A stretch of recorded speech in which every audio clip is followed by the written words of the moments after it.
नमस्कार। मैं महेश चंद्र आज लेकर आया हूँ धनंजय कृत 10 रूपक का द्वितीय प्रकाश। द्वितीय प्रकाश में 18 कारिकाओं का हम अध्ययन कर चुके हैं। आज हम देखेंगे,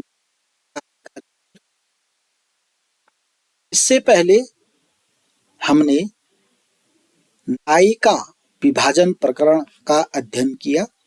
नायिका के 3 भाग होते हैं, 3 भेद होते हैं: स्वकीया, परकीया और साधारण स्त्री।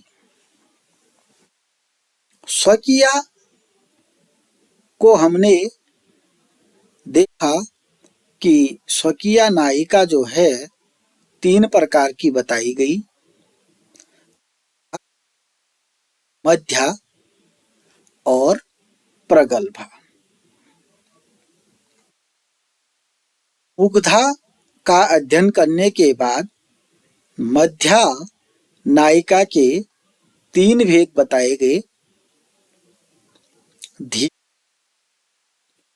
अधीर, धीर अधीर। ऐसे भी प्रगल्भा नायिका के भी 3 भेद बताए गए: अधीर, धीर अधीर। तो आप इसके 3 6 हो गए हैं। इस प्रकार से हमने इसका अध्ययन किया। मुग्धा का अध्ययन किया, मध्या का अध्ययन किया, प्रगल्भा का अध्ययन किया। देखते हैं, मुग्धा के विषय में हमने कारिका 16 में पढ़ा, मध्या के विषय में भी हमने कारिका 16 में पढ़ा, द्वितीय पंक्ति में। के बाद जो मध्या नायिका है उसके 3 भेद पढ़े: धीर, धीर अधीर और अधीर।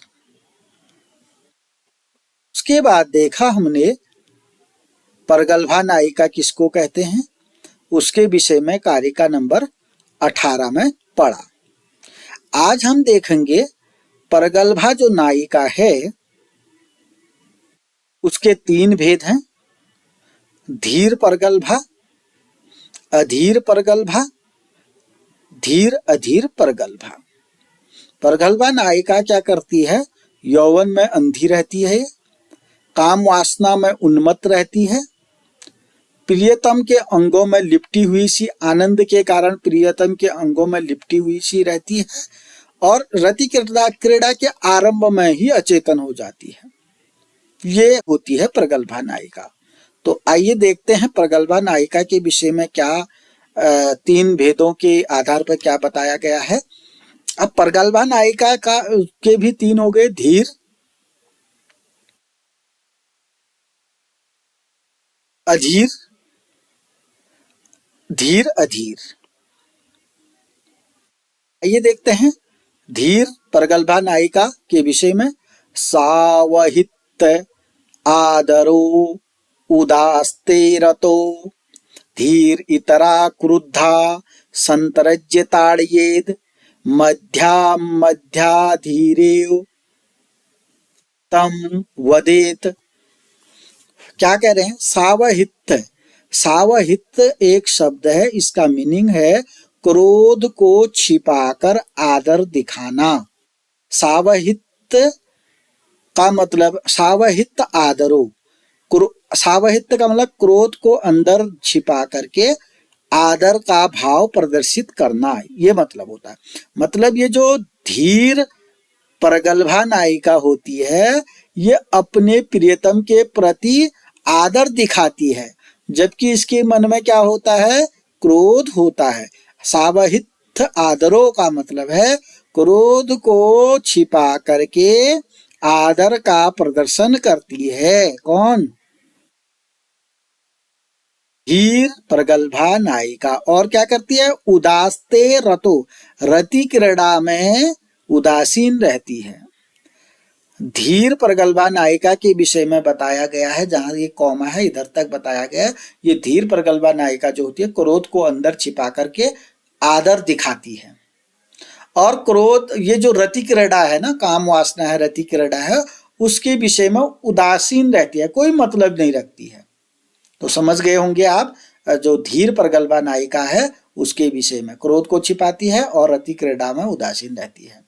क्रोध को छिपा करके आदर का प्रदर्शन करती है, आदर दिखाती है।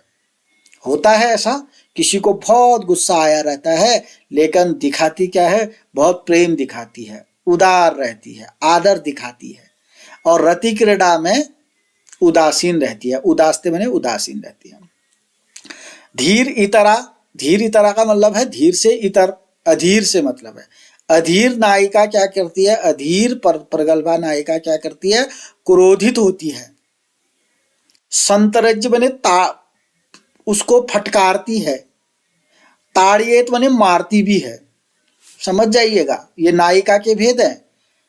अधीर प्रगल्भा नायिका क्या करती है, क्रोधित होती है। संतरज्य का मतलब फटकारती है, कोई नायिका अपनी प्रीतम को फटकारती है, ये भी फटकारती है। प्रगल्भा जो अधीर प्रगल्भा नायिका है क्रोधित होकर के अपने प्रियतम को फटकारती है, फटकार लगाती है, डांट लगाती है। और डांट लगाते लगाते इतनी डेंजर होती है, ताड़ियत बने पीटती भी है। प्रगल्भा नायिका के विषय में पढ़ रहे हैं, मैं समझ दे रहा हूं आपको, आराम से बता रहा हूं। प्रगल्भा नायिका के 3 भेद हो गए। धीर प्रगल्भा किस तरीके से व्यवहार करती है, अधीर प्रगल्भा किस तरीके से व्यवहार। अधीर प्रगल्भा क्या है, धीर इतरा, धीर इतरा का मतलब अधीर।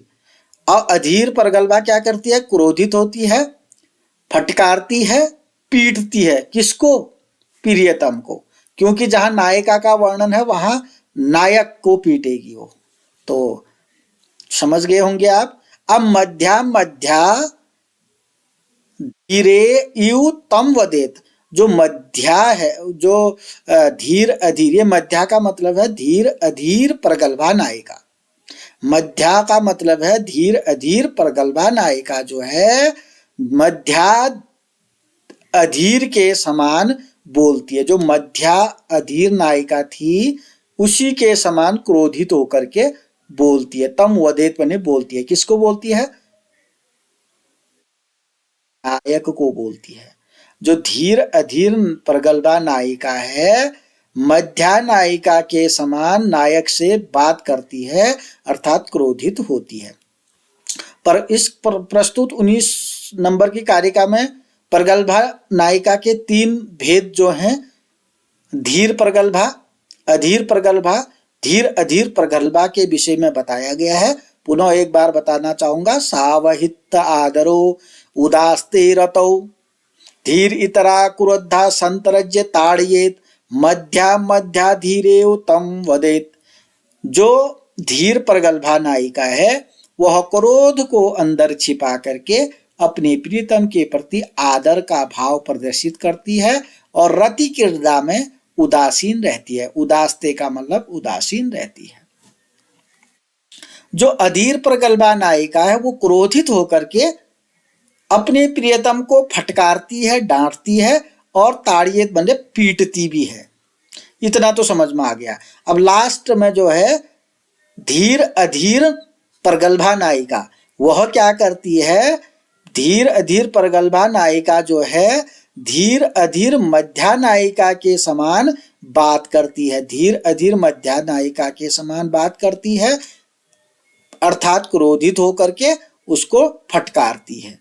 तो ये रहा 19वीं कारिका। देखते हैं। द्वेधा ज्येष्ठा कनिष्ठा च इति अमुग्धा द्वादशो उदिता। द्वेधा माने 2 प्रकार, ज्येष्ठा और कनिष्ठा।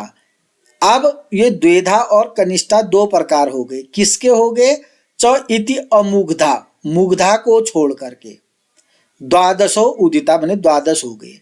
मुग्धा को छोड़ करके जो नायिका है अभी तक स्वकीय नायिका, उसके 12 भेद हो गए। अब कैसे हो गए इसको समझना है आपको। मुग्धा को छोड़कर, नायिक स्वकीय नायिका के 3 भेद बताए, मुग्धा, मध्या, प्रगल्भा।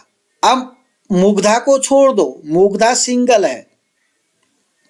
जो मध्या और प्रगल्भा हैं उसके 2-2 भेद हो गए। कितने हो गए? 2-2 भेद हो गए।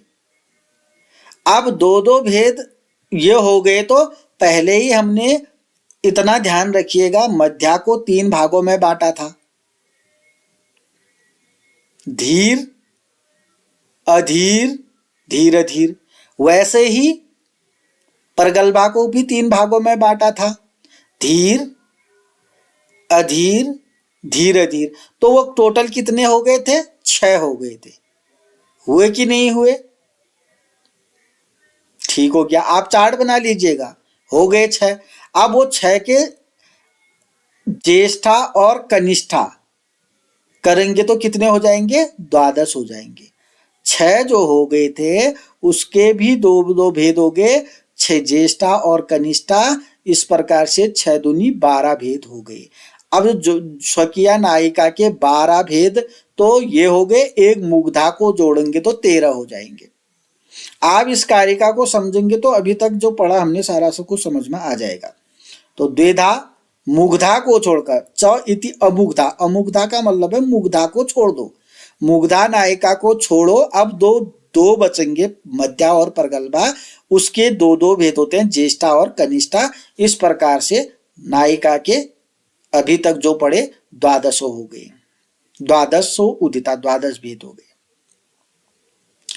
नायिका के जो 12 भेद हैं कौन कौन से हैं आप कमेंट बॉक्स में लिखेंगे। अगर आपको नायिका के जो 12 हैं कौन कौन से हैं ये समझ में नहीं आया है तो आप कमेंट बॉक्स के माध्यम से पूछ सकते हैं। नहीं तो अगर आपको 12 भेद कौन कौन से हैं अगर समझ में आ गया है तो कमेंट बॉक्स में लिखेंगे जरूर।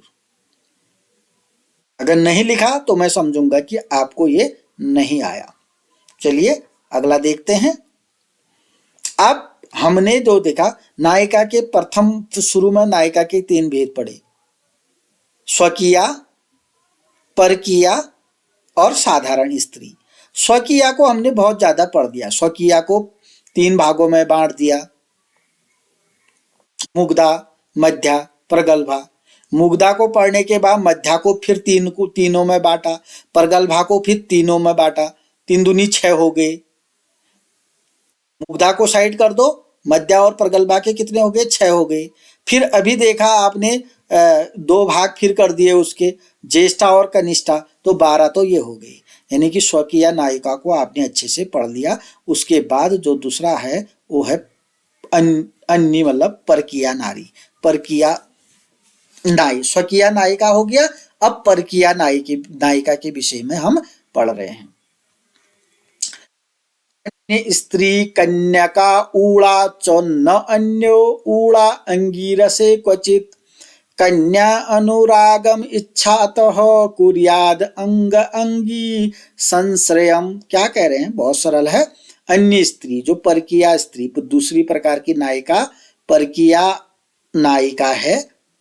परकीया, अन्य मने वहां पर भी अन्य लिखा था, परकीया नारी, परकीया स्त्री, परकीया नायिका 2 प्रकार की होती है, एक कन्या, एक ऊड़ा। ऊड़ा का मतलब विवाहिता स्त्री, 24 लिखा है अपने। और एक कन्या होती है, एक ऊड़ा। ऊड़ा का मतलब है विवाहित स्त्री। जो परकीया नायिका होती है बहुत 2 प्रकार की होती है। इधर तक देखिएगा, यहां तक लीजिए, हम कॉमा लगा देते हैं। अन्य स्त्री 2 प्रकार की होती है, एक कन्या, एक ऊड़ा। ऊड़ा का मतलब हो गया क्या? विवाहित स्त्री। समझ गए होंगे। अब बोल रहे हैं न अन्यो ऊड़ा अंगीरसे क्वचित। ऊड़ा न मने नहीं, अन्यो, अन्य, जो अन्य परकीया नायिका में जो ऊड़ा नायिका है ना उसको अंगीरस न क्वचित, कभी भी अंगीरस में नहीं डालना चाहिए। यानी कि जो ऊड़ा नायिका है उसको नायिका, अंगीरस में नायिका नहीं बनाना चाहिए। क्लियर हो गया? अंगीरसे क्वचित न अन्यो ऊड़ा। जो ऊड़ा, ऊड़ा का मतलब क्या बताया मैंने? विवाहित स्त्री, उसको नायिका नहीं बनाना चाहिए। और आपने देखा होगा कि विवाहित स्त्री नायिका कम ही रहेगी। नहीं होती है, नहीं होना चाहिए। तो 10 रूपकार कह रहे हैं कि न अन्यो ऊड़ा अंगी रसे क्वचित। जो ऊड़ा नायिका है, विवाहिता स्त्री है, उसको अंगी रस में नायिका कभी भी नहीं बनाना चाहिए। नौ मने नहीं, नौ ये है। अन्यो ऊड़ा मने विवाहित स्त्री को, विवाहित नायिका को अंगी रस में नायिका नहीं बनाना चाहिए। अब दो थे, दोनों में से एक को कह दिया कि नहीं बनाना चाहिए। अब दूसरा क्या बस है? कन्या। कन्या अनुरागम इच्छा तो हो कुरियाद अंग अंगी संश्रयम। क्या कह रहे हैं फिर? कन्या जो है, कन्या को कवि की इच्छा के अनुसार कुरियाद अंग अंगी संश्रयम, नाटक की नायिका बना लेना चाहिए। अगर कवि की इच्छा है तो कन्या को नायिका बना लेना चाहिए। क्लियर है? परकिया नायिका दो प्रकार की बताई गई है, एक कन्या, एक विवाहित स्त्री। विवाहित स्त्री को कभी भी अंगी रस में नायिका नहीं बनाना चाहिए। कन्या को कवि की इच्छा के अनुसार अंगी रस में नायिका बना लेना चाहिए। बना भी सकते हैं कभी, नहीं भी बना सकते हैं, लेकिन विवाहिता स्त्री को कभी भी अंगी रस में नायिका नहीं बनाना चाहिए, ये बता रखा है। तो परकिया नायिका कितनी प्रकार की बताई गई है? एक कन्या, एक विवाहित स्त्री। समझ में आ गया? विवाहित स्त्री को नहीं बनाना चाहिए नायिका, कन्या को कभी नायिका बना सकता है। सरल हो गया। अगला देखते हैं। अब तीसरा नंबर की स्वकीया पढ़ लिया आपने। स्वकीया ज्यादा था, इतना ध्यान रखिएगा, स्वकीया में ज्यादा था। फिर परकिया भी आपने पढ़ लिया। परकिया को दो ही भागों में बांटा था, एक कन्या, एक विवाहित स्त्री। अब तीसरा है साधारण स्त्री। तीसरा प्रकार है नायिका का साधारण स्त्री। साधारण स्त्री गणिका होती है। गणिका मतलब वेश्या। जो तीसरे प्रकार की नायिका है साधारण स्त्री, वह वेश्या होती है, गणिका होती है। और ये क्या होती है? कलाओं से युक्त है। प्रागल्भ्य प्रगल्भता से युक्त होती है। धौर्त युग माने धूर्तता से युक्त होती है, धूर्त होती है। साधारण स्त्री जो तीसरी प्रकार की नायिका है वह गणिका होती है, वेश्या होती है, कला से युक्त होती है, प्रगल्भता से युक्त है, प्रागल्भ्य होती है, प्रागल्भता से युक्त होते हैं, धूर्तता, धौर्त युग माने धूर्तता से युक्त होती है। साधारण स्त्री गणिका होती है, कला, प्रगल्भता और धूर्तता से युग माने युक्त होती है। समझ में आ गया होगा? तो अब देखते हैं, ये तो अंतिम श्लोक बताऊंगा मैं अभी आपको, तो साधारण स्त्री भी आप समझ गए। अब नायिका का कॉन्सेप्ट यहाँ पर लगभग समाप्त हो जाता है। नायिका के 3 भेद बताए थे, स्वकीया, परकीया और साधारण स्त्री। स्वकीया को हमने ज्यादा पढ़ा, स्वकीया को 12-13 भेद बता दिए हमने। वो कैसे बताए उस पर आपको ज्यादा अध्ययन करना चाहिए। और हमने देखा परकिया को हमने 2 भागों में खत्म कर दिया, एक कन्या, एक विवाहित स्त्री। और अब तीसरा है साधारण स्त्री, वो वेश्या होती है, कला से युक्त होती है, प्रगल्भता से युक्त, धूर्तता से युक्त होती है। अब देखते हैं ये जो स्त्री होती है, साधारण स्त्री जो गणिका वेश्या होती है, इसका काम देखते हैं। अब देखिएगा ये क्या काम करती है। वेश्या, गणिका, साधारण स्त्री, नायिका है। छन्न काम सुख आर्थ अज्ञ स्वतंत्र अहम यु पंडकान रक्तेव रंजयेत आर्यान निस्वान मात्रा विवासयेत। देखिए ये जो वेश्या बोला मैंने, साधारण स्त्री बोला मैंने, गणिका बोला, ये क्या करती है देखो। छन्न काम, छन्न काम का मतलब जो छुप करके प्रेम करते हैं। छन्न काम मतलब छुप कर प्रेम करते हैं, ठीक हो गया। सुख आर्थ, सुख पूर्वक अर्थ कमाते हैं। पहला है इधर तक, छन्न काम का मतलब, छन्न माने छुप कर, काम मतलब काम वासना करते यानी कि रति क्रीड़ा करते हैं, यानी कि प्रेम करते हैं। क्लियर? छुप करके जो प्रेम करते हैं। दूसरा है सुखार्थ है। सुखार्थ का मतलब हो गया सुखपूर्वक अर्थ कमाते हैं, सुखपूर्वक अर्थ प्राप्त करते हैं। अब इधर तक हो गया अज्ञ, अज्ञानी, अज्ञ, अज्ञ माने अज्ञानी है जो। अगला देखेंगे स्वतंत्र, जो स्वतंत्र हैं, स्वेच्छाचारी है, स्वतंत्र हैं, स्वच्छंद है। अहम यू, अहम यू का मतलब अहम, अहंकारी हैं जो। पंडक मतलब, पंडक मतलब होता है नपुंसक, जो नपुंसक हैं। ऐसे लोगों को, जो ये वेश्या होती है ना, जो गणिका होती है ना, जो तीसरी प्रकार की साधारण स्त्री होती है ना, ये रंजित, रंजित माने आनंदित, आनंदित करती है, प्रसन्न करती है, इन लोगों को प्रसन्न करती है। जितने भी मैंने प्रथम पंक्ति में बताए, इन लोगों को प्रसन्न करती है। ध्यान रहे, रक्तेव रंजित, रंजित माने प्रसन्न करती है, लेकिन प्रसन्न तभी कर देगी जब आड़ियात, आड़ियात माने जब इनके पास धन होगा। लूटने वाली कहानी बढ़ रही है यहाँ पर। वेश्या कैसे लूटती है देखिएगा, जब इन लोगों के पास जब तक धन होगा, आड़ी माने धन होगा, तब तक इनको प्रसन्न करेगी ये वेश्या गणिका।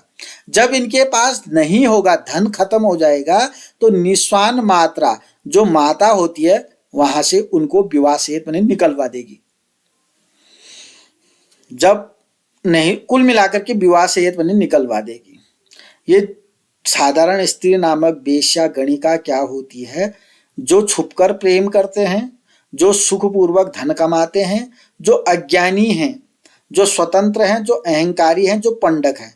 अगर इनके पास धन है, पैसा है जब तक, तब तक तो ये वेश्या गणिका जो साधारण स्त्री है, इनको प्रसन्न करती है, खुश कर देती है। समझ गए होंगे। और जब इनके पास धन खत्म हो जाएगा, तो मात्रा के द्वारा, माता के द्वारा विवाह से बने इनको निकलवा देती है, साइड करा देती है। समझ, इतना खतरनाक होती है ये वेश्या, इतनी खतरनाक है ये गणिका। जो ये ऊपर बताया ना मैंने, गणिका, साधारण स्त्री गणिका, साधारण स्त्री जो होती है गणिका होती है, वेश्या होती है, कला से, प्रगल्भता से युक्त। प्रगल्भता माने बोलने की कला होती है इसमें, प्रगल्भता, धूर्तता। और जितना देखो, जो जाति जितना बोलने में चतुर होगा उसमें धूर्तता भी होगी। कला से संपन्न भी है, कला है, दूसरे को लूटने की कला तो है ही। चलिए, और उसी को आगे बढ़ा रहा है, इन लोगों को लूटती है जो छुपकर प्रेम करते हैं, छुपकर प्रेम करते हैं, इनको लूटना साधारण स्त्री का काम है। जो सुखपूर्वक अर्थ कमाते हैं, जो सुखपूर्वक आराम से पैसा कमाते हैं, इनको मतलब सुखपूर्वक पैसा कमाते हैं, पैसे वाले तो हैं, तो इनको लूटने का काम करती है। यहाँ बता रखा है, इनको आनंदित करती है जब तक इनके पास पैसा है। अज्ञानी, अज्ञानी दिमाग से अज्ञानी है, लेकिन पैसा तो है जब तक, तब तक लूटेगी। स्वतंत्र हैं, कुछ लोग स्वतंत्र होते हैं, इनको लूटने के लिए ये है। अहंकारी, अहंकारी लोगों को भी आराम से ये लूटने का काम करती है। पंडक, जो पंडक हैं उनको भी ये लूटने का काम करती है। लूटने का काम तभी तक करेगी जब, यानी आनंदित करेगी इनको, आनंदित तभी तक करेगी जब तक इनके पास पैसा होगा, धन होगा। जब धन नहीं होगा तो जो वहां की जो माता होती है उनके द्वारा इनको विवाह सहित मैंने निकलवा देती है। तो आपने अच्छी तरीके से नायिका कॉन्सेप्ट को पढ़ लिया है। आपको इसको नोट कर लेना चाहिए, नायिका कितनी प्रकार की होती है। स्वकीय नायिका किसको कहते हैं, परकीय नायिका किसको कहते हैं, साधारण स्त्री किसको कहते हैं। स्वकीय नायिका को मुग्धा, मध्या, प्रगल्भा आदि भेदों से विभाजित किया गया। फिर उसको मुग्धा को छोड़ करके मध्या और प्रगल्भा को धीर, अधीर, धीर अधीर आदि में विभाजित किया गया। तो इस प्रकार से देखा जाए तो जो स्वकीय नायिका है उसके 13 भेद बता दिए गए हैं। मुग्धा को छोड़ करके 12, मुग्धा को जोड़ेंगे तो 13। ये 12-13 का कॉन्सेप्ट क्या है, अगर ये चीज आप समझ जाएंगे तो नायिका जो प्रकरण, नायक प्रकरण तो आप समझ गए हैं, नायिका प्रकरण भी आप समझ जाएंगे। अगर आपने मेरा चैनल सब्सक्राइब नहीं किया है तो सब्सक्राइब करेंगे, वीडियो पसंद आती है तो लाइक करेंगे, कमेंट करेंगे, अपने प्रत्येक दोस्त के साथ इसको शेयर करेंगे। तब तक के लिए नमस्कार, धन्यवाद।